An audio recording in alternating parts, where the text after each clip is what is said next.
fan nga wekk lool. waaw xam nga Ousmane comme tey dama mer parce que tool sa raayu band lu ma neex laay wax Ousmane. bu loolu la neex.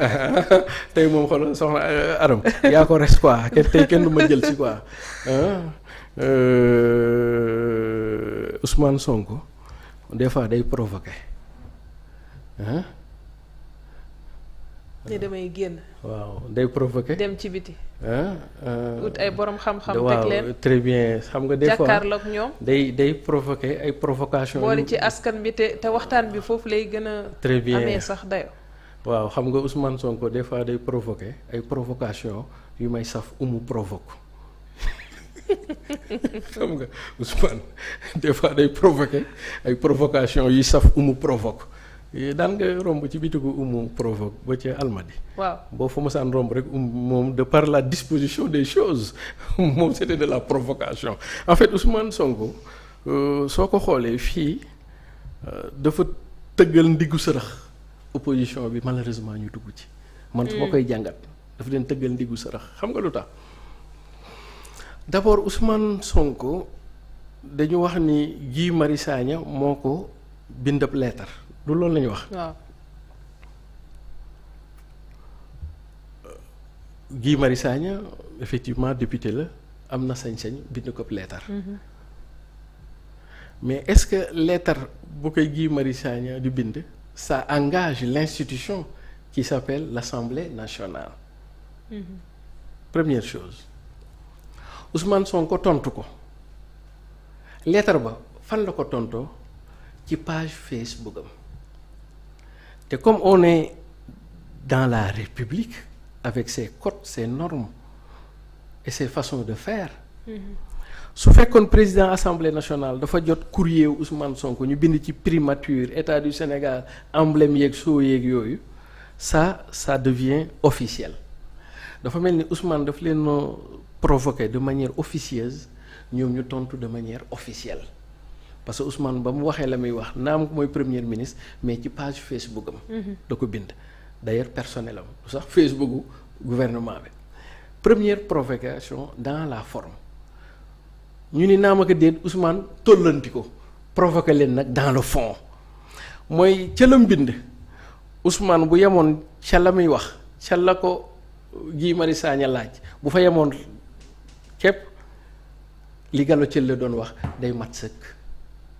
mais daa xaabaabal nu mu xaabaabalee yokk ci ay affaires yoo xam ni c'était de la provocation mu ni d'ailleurs sax maa ngi leen di joxu app le 15 au nom de la théorie de la séparation des pouvoirs amul pour du leen di jox app ndax assemblée nationale constituant la mais premier ministre constituant la président de la République président kii dafa doon li kii doon. comprendre nga. amul pour jox leen app. amul pour am leen jàpp deuxièmement. te assemblée amul app bu mu. non. constitution amul app bu mu tegal premier ministre. pour def non ça veut dire que du exécutif moo leen di jox app ndax assemblée moo yor cëggal guyam. mais deuxième provocation bi fu mu nekk mooy mu ni leen su ngeen ko deful ba temps ma dem defi xaw ma jury populaire. waaw.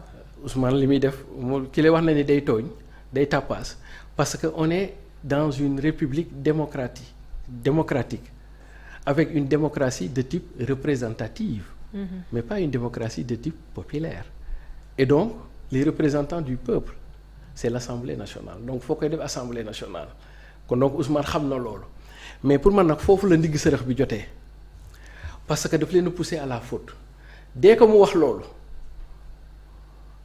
quelle a été la réaction de l'Assemblée nationale te Ousmane parle de manière officieuse parce que tant que bindu ko ci état station depuis primature avec ses lots mën nga jàpp ni c'est officiel c'est pas encore officiel Assemblée nationale réagir nan la réagir ministre du budget waroon na fa ñëw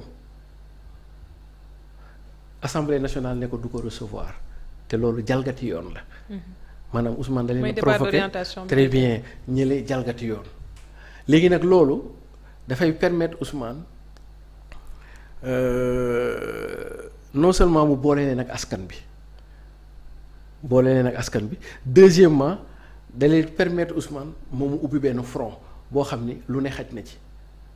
lan moo ci xaj lu ne xam nga à l'état actuel des choses ce n'est pas très très très favorable pour Ousmane d'aller à l'Assemblée nationale là on parle de politique parce que côté droit ak côté juridique yooyu réglé nañ ko ba pare bu règlement intérieur Assemblée nationale bu ñu ko jooyantee dafa war a ñëw mais comme jooyante wuñ ko donc affaire droit bi nañ ko tegagum ne ñu wax politique est-ce que comprendre politique nag moom. ndax amul majorité. waaw non seulement amul majorité ak les rapports de conflictualité politique moom naxante la ah su ma neexee sax ma ni làmpi golo la ku jóg daanu golo yaa ko moom est-ce que comprendre nga et donc à l'état actuel les vents ne sont pas favorables pour parler comme Fallou Dieng. Ousmane moomeegul vent kon donc en jouant dans la provocation.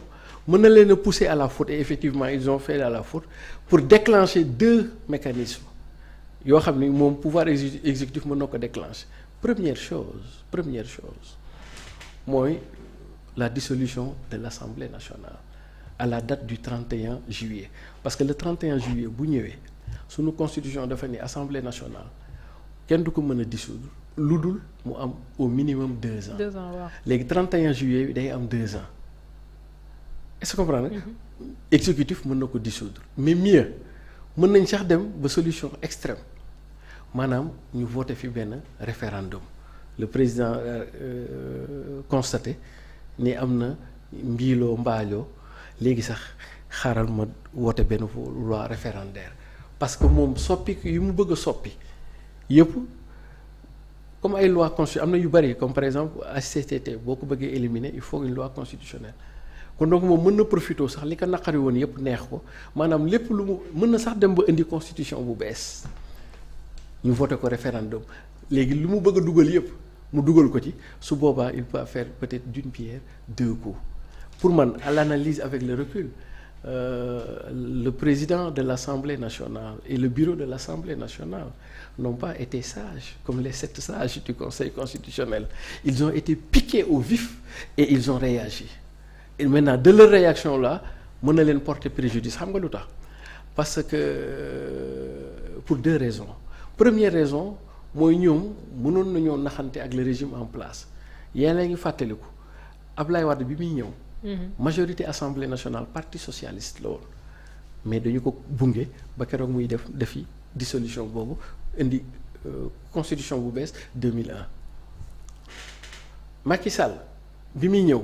waa PDS ñoom majorité woon assemblée Ablaye Wade daf leen wax lan bunge leen ko moom it ñu bunge ko ba keroog muy def affaire yi pour man logique bi loolu la woon parce que bu ngeen ko bungee mën ngeen a sax gagner du temps au lieu que ngeen di def 2 ans mënoon ngeen sax am possibilité su ngeen d'accord ci yenn réformes yi ngeen terminer seen mandat première chose maintenant deuxième chose yoo xam ni erreur stratégique assemblée c'est-à-dire que c'est la nature du régime bi ñu am.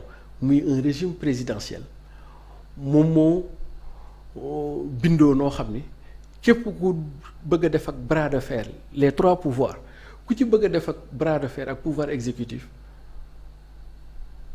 mënoo ciy génn maanaam ba cëppaandaw ga. le dernier mot revient toujours à l'exécutif et d'abord foofu dama bëgg def benn précision conceptuelle voire même une précision académique. gis nga déclaration de politique générale coowam bari na lool mais en réalité warul woon sax nekk ci sunu constitution c'est-à-dire que si on s'en tient à la science politique et au droit constitutionnel déclaration de politique générale warul am Sénégal. ndax c'est la nature du régime bi ñu am déclaration de politique générale. loolu mi ngi am ci benn régime bu ñuy tuddee le régime parlementaire dans un régime parlementaire lan mooy différence am ak régime présidentiel dans un régime parlementaire c'est le premier ministre qui est responsable non seulement avant mi nekk responsable c'est lui-même qui définit la politique de la nation pas le président de la République c'est le premier ministre qui détermine, définit et conduit la politique de la nation. Première chose. Deuxième chose, c'est le Premier ministre qui est responsable devant l'Assemblée nationale et les députés. Le régime parlementaire. mais su ñu nekkee ci régime présidentiel c'est le président de la République qui détermine la politique de la nation, première chose. Mais aussi c'est le président de la République qui est responsable, constitutionnellement parlant, devant l'Assemblée nationale. Et donc lan nañu am dañu am benn mécanisme bu tudd déclaration de politique générale mu bokk ci foo xam ne waru fa woon a nekk moom la juriste di appelé un avatar. Et donc la déclaration de politique générale dans un régime présidentiel est un avatar juridique, c'est-à-dire que dafa nekk te waru fa woon nekk du palaasam. Cette précision académique conceptuelle bu ñu ko defee ba pare nga ñëwaat ci tey jii bras de fer Assemblée nationale même bu fekkee am na l'initiative des lois qui est divisée. Président dafa am initiative des lois, premier ministre dans un régime sunu constitution bi ak assemblée même ñëw bu ñu amee initiative des lois même bu ñu demee conseil constitutionnel ñoom ñu gagné mais il reste et demeure que la promulgation des lois appartient au pouvoir exécutif.